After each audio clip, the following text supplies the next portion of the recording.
Amados irmãos, a paz do Senhor Jesus, queridos professores, pregadores e amantes das Sagradas Escrituras, sejam todos bem-vindos.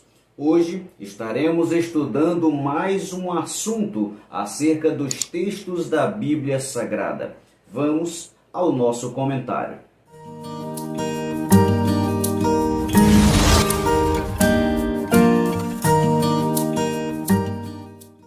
O Evangelho de Lucas traz em seus registros detalhes e histórias que não foi abordado por nenhum dos outros evangelistas sinóticos.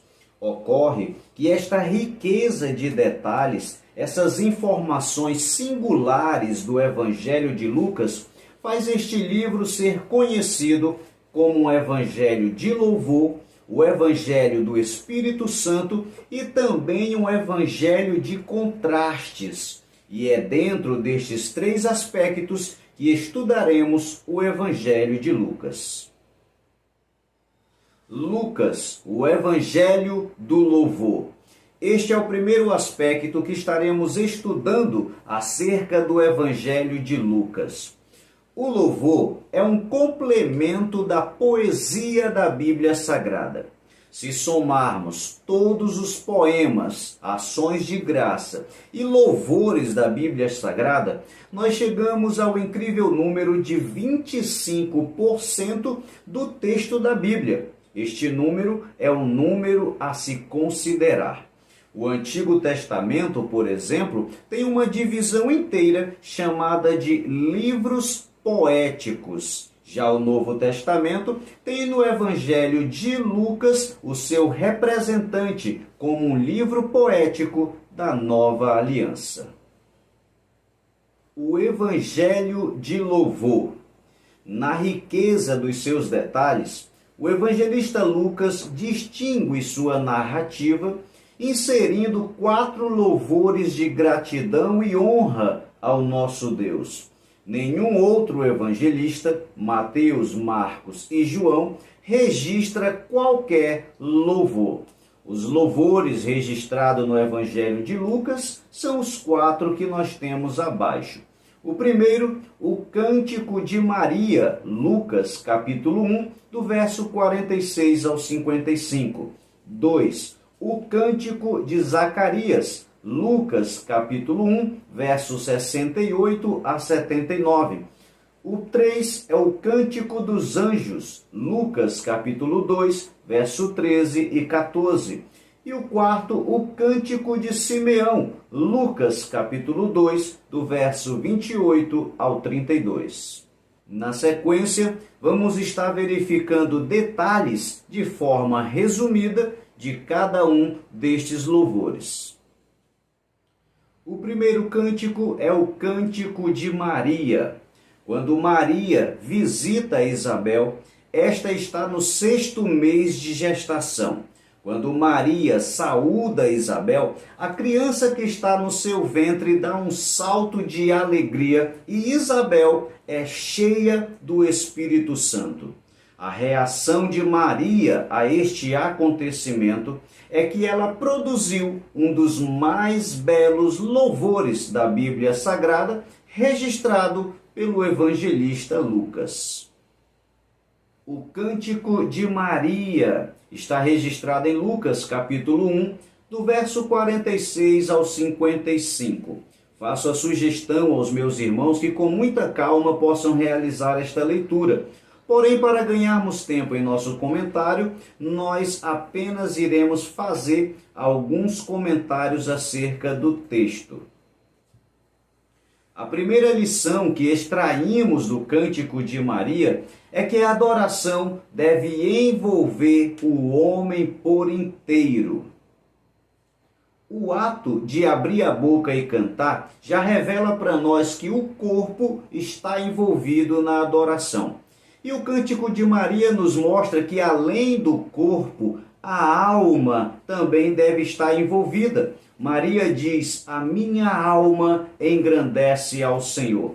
E não apenas a alma, mas o seu espírito, quando diz: e o meu espírito se alegra em Deus. Percebemos pelo cântico de Maria que a verdadeira adoração através do louvor tem que estar envolvido corpo, alma e espírito. A segunda lição que extraímos do cântico de Maria é que o louvor deve ser para a glória de Deus e não para a glória do homem.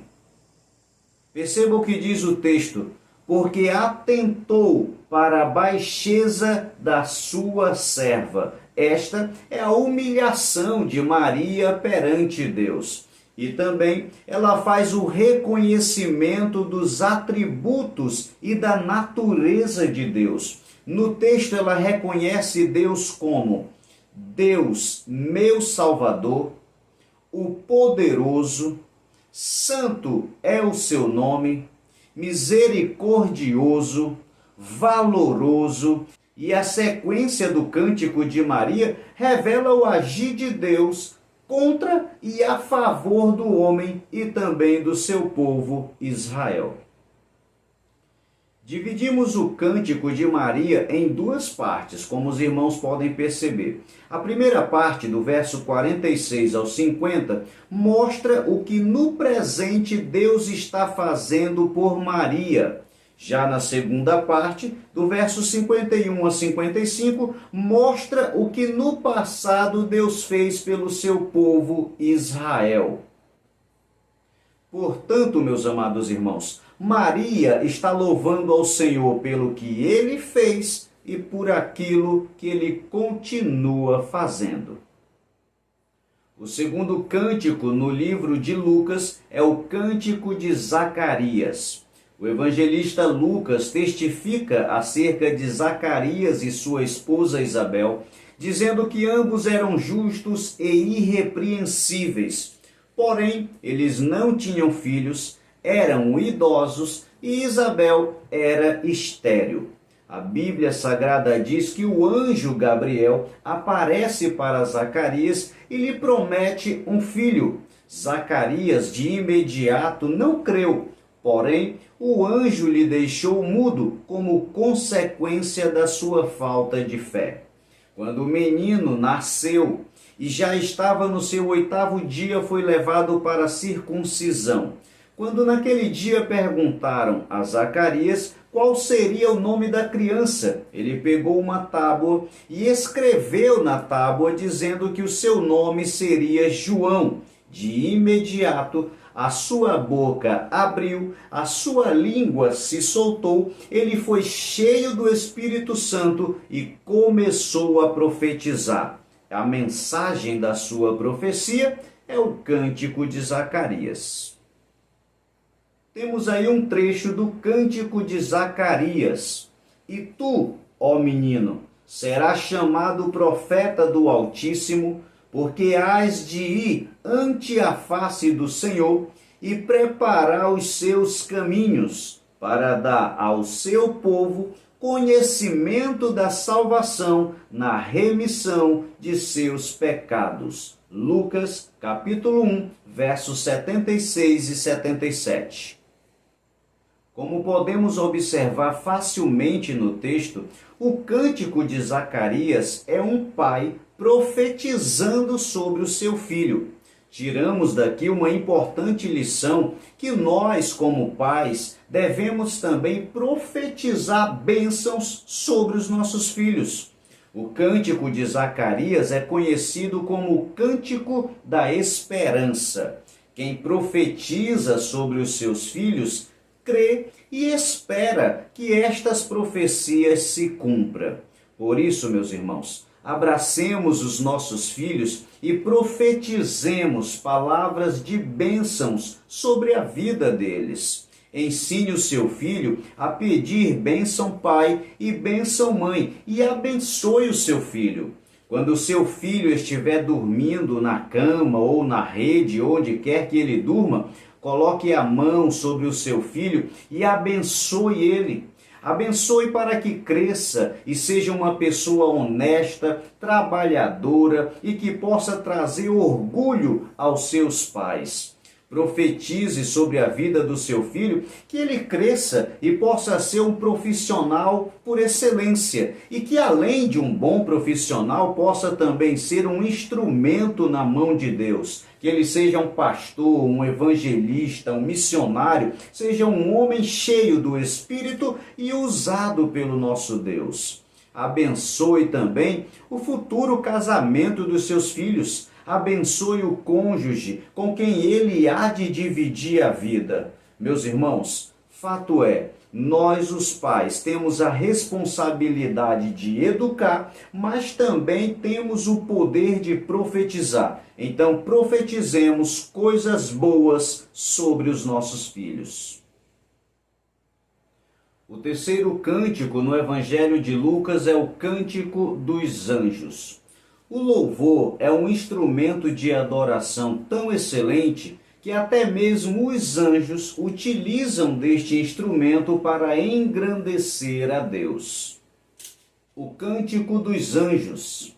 O texto de Lucas, capítulo 2, verso 13 e 14 diz: Apareceu com o anjo uma multidão dos exércitos celestiais, louvando a Deus e dizendo: Glória a Deus nas alturas, paz na terra, boa vontade para com os homens. Este evento aconteceu na ocasião do nascimento de Cristo. Certamente que o louvor ofertado pelo coral celestial deve ser de excelente qualidade. A Bíblia Sagrada diz que a natureza dos anjos é superior à nossa. Certamente que a adoração também deve ser melhor do que a nossa. O Cântico dos Anjos, registrado por Lucas, me leva a refletir na qualidade do louvor que nós, os crentes, estamos oferecendo ao Senhor nosso Deus. Será que o louvor que estamos oferecendo ao Senhor é digno da sua santidade? Será que estamos nos dedicando e nos preparando o suficiente para servir ao Senhor através do louvor? Por muitas vezes tenho ouvido a frase: é para Deus, o importante é que Ele recebe. É uma frase muito bonita, porém muitas vezes está sendo utilizada como desculpa para quem não se dedicou e não se preparou quando era tempo e acaba oferecendo a Deus aquilo que lhe resta. Meus irmãos, precisamos avaliar o nosso comportamento e a dedicação referente à nossa adoração que ofertamos ao Senhor. Será que o departamento o qual eu e você participamos cantaria melhor se nós fôssemos mais frequentes nos ensaios do nosso departamento? O louvor individual, existe uma preparação da nossa parte para cantar ao Senhor? Essa preparação, ela não deve ser apenas na prática, que também deve existir. Deve haver um ensaio, uma preparação anterior.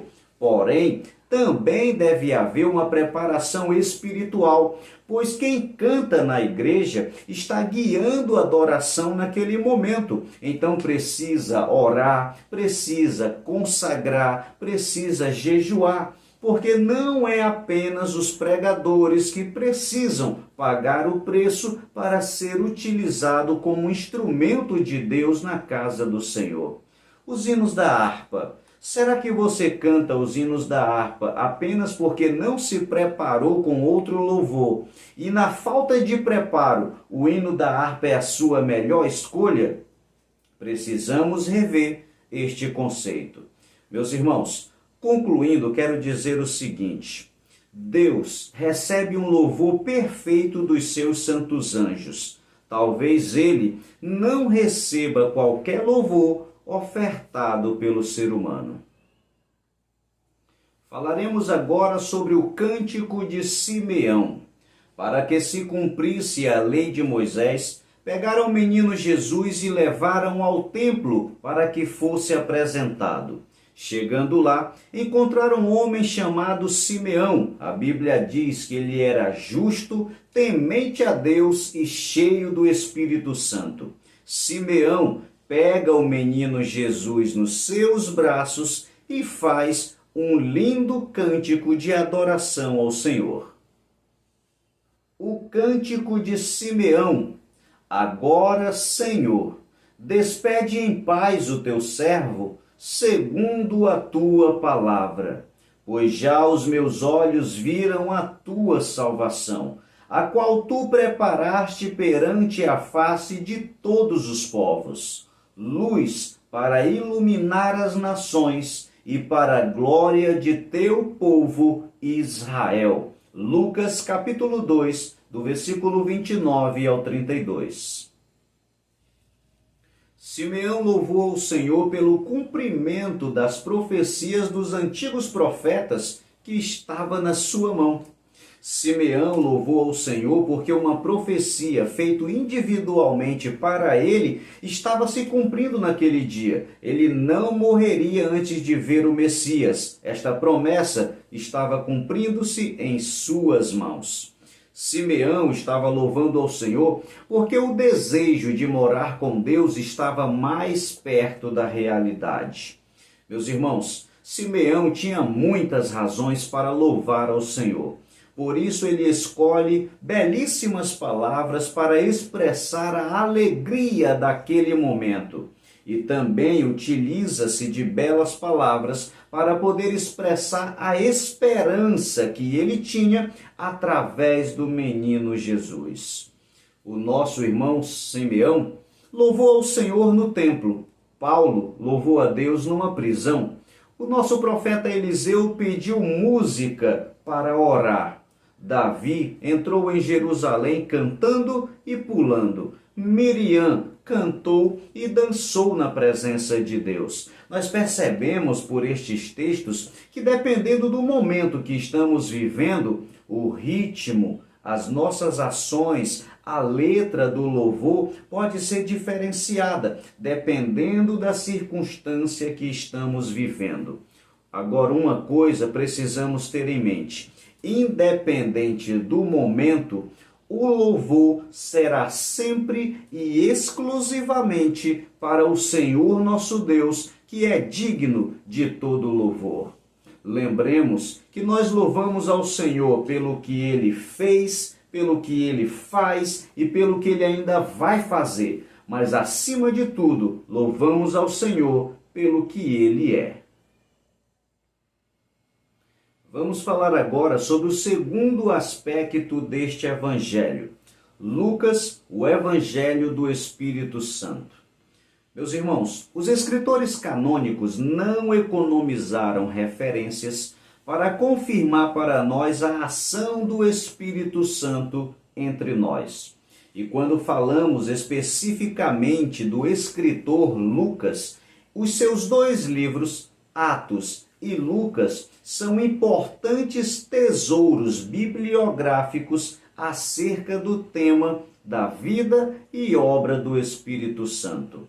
Falando neste comentário exclusivamente do Evangelho de Lucas, vamos citar a presença do Espírito Santo, que neste Evangelho aparece por 17 vezes, um contraste com Mateus, que aparece apenas 12 vezes, e Marcos apenas 6 vezes. Vamos verificar em nossa tela a influência do Espírito Santo em algumas das fases da vida de Jesus. O Espírito Santo exclusivamente no Evangelho de Lucas. No meio da figura temos o texto: o Espírito Santo no nascimento e infância de Jesus. No primeiro círculo, na parte de cima, nós temos aí a informação de que o Espírito Santo é presente na história de Jesus desde a concepção. Lucas, capítulo 1 e verso 35, que diz que descerá sobre ti, Maria, o Espírito Santo, e a virtude do Altíssimo te cobrirá. A presença do Espírito Santo também estava durante a gestação do menino Jesus. Lucas capítulo 1 e verso 40. Também na família de João Batista, Esta era a família daquele que vinha para preparar o caminho do Salvador. Esta era uma família cheia do Espírito Santo. Zacarias, Isabel e João Batista, todos eram cheios de Deus. Na próxima nós temos aí Simeão do Templo, um outro personagem que fez participação na vida de Jesus e também era um homem cheio do Espírito Santo, cuja sensibilidade fazia com que o Espírito lhe guiasse por todo o seu caminho. E por último nós temos aí que o Espírito Santo também enchia Jesus de sabedoria entre os doutores. É inegável que a sabedoria de Jesus já era uma influência do Espírito Santo. Na sequência, temos aí o Espírito Santo no ministério de Jesus. A influência do Espírito Santo deu-se início já no batismo, Lucas capítulo 3, do verso 21 ao 22. O Espírito Santo também agiu preparando ao seu ministério, Lucas capítulo 4, versículo 1. O Espírito Santo também agiu no ministério de ensino de Jesus, Lucas 4, 14 e 15. Também agiu no ministério de milagres, Lucas capítulo 4, 18 e 19.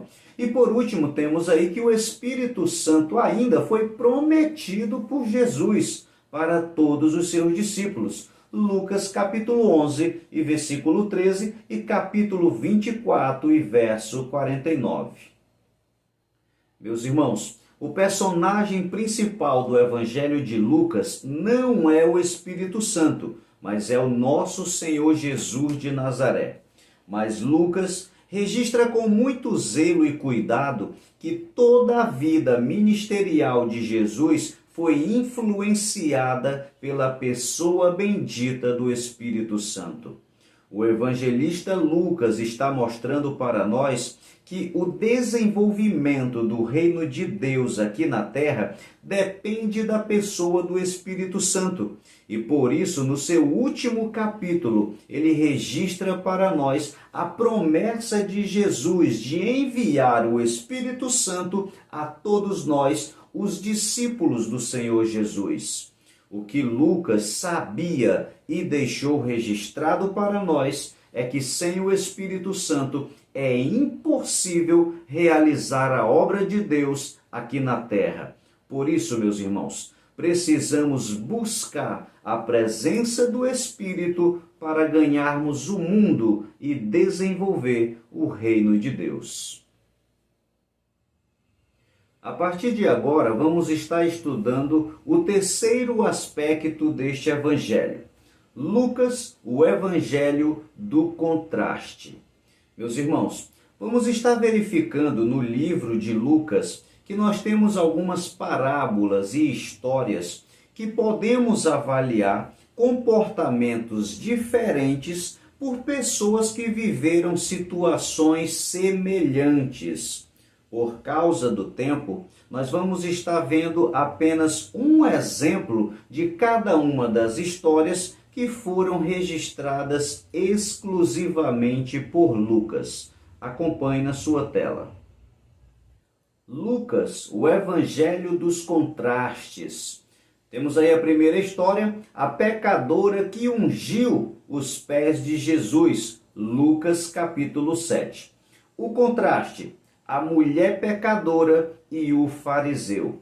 Esta é a mulher pecadora que lavou os pés de Jesus com lágrimas, enquanto o fariseu não deu água para Jesus lavar os pés. O fariseu não saudou Jesus com um beijo, mas a mulher não parava de beijar os pés de Jesus. A lição que extraímos disso, Jesus ensina que aqueles que realmente são sinceros com relação à sua multidão de pecados, são muito mais agradecidos pelo perdão de Deus. A segunda história que temos aí é a história de Marta e Maria, Lucas capítulo 10. O contraste, a prioridade entre as duas irmãs. A lição, a atenção de Marta, dedicada às coisas desta vida, trouxe ansiedade e fadiga. Jesus ensina que a prioridade deve ser a comunhão com Ele, o desenvolvimento espiritual aos pés de Jesus. O terceiro contraste temos na história do bom samaritano, Lucas capítulo 10, a partir do verso 25. O contraste, nós temos a diferença entre os religiosos e os cristãos transformados. A lição que extraímos da história é que a verdadeira espiritualidade é demonstrada no tratamento que dispensamos ao próximo. O próximo contraste que temos aí, o rico e Lázaro, Lucas capítulo 16. O contraste que temos na história, as escolhas desta vida e as recompensas vindouras. A lição que extraímos da história é na eternidade que compreenderemos o verdadeiro valor da fidelidade a Deus, independente das dificuldades desta vida. São as escolhas desta vida que definem o nosso estado eterno. A próxima história temos aí o fariseu e o publicano, Lucas capítulo 18. O contraste, acreditar ser justo perante Deus, ao mesmo tempo que despreza aos outros. A lição que extraímos da história: Deus não se impressiona com a eloquência das orações e muito menos tem prazer no orgulho espiritual. A humildade e a sinceridade de um coração quebrantado é o que agrada a Deus. Meus irmãos, todas estas histórias de contrastes são histórias que foram registradas exclusivamente pelo evangelista Lucas. Nenhum dos outros evangelistas registraram a mesma história. Histórias que mostram para nós o contraste entre bons exemplos e maus exemplos. E nós devemos decidir a qual exemplo iremos seguir. Lembrando sempre que a forma com que Deus trata o homem depende das suas escolhas aqui na terra. E a consequência de nossas atitudes serão colhidas tanto nesta vida como também na próxima. Por isso, o conselho de Jesus para nós, através do apóstolo Paulo, está em Romanos, capítulo 12 e versículo 2. E não vos conformeis com este mundo, mas transformai-vos pela renovação do vosso entendimento, para que experimenteis qual seja a boa, agradável e perfeita vontade de Deus. Muito obrigado pela sua atenção, por você que nos acompanhou até o final desta aula. Deus abençoe a sua vida, Deus abençoe o seu ministério e até o nosso próximo comentário, se Deus quiser. A paz do Senhor a todos. Meu irmão, muito obrigado a você que permaneceu conosco até o final deste vídeo. Deixe o seu like aqui no nosso canal, faça também um comentário e se você ainda não é um inscrito, inscreva-se no nosso canal e faça parte da nossa história. Acione também o sininho, dessa forma o YouTube irá lhe comunicar assim que postarmos um novo vídeo. Você pode ser também um colaborador do nosso canal. Através do nosso Pix, você pode ajudar na manutenção e na qualidade dos nossos vídeos. Seja um colaborador voluntário e Deus o abençoe.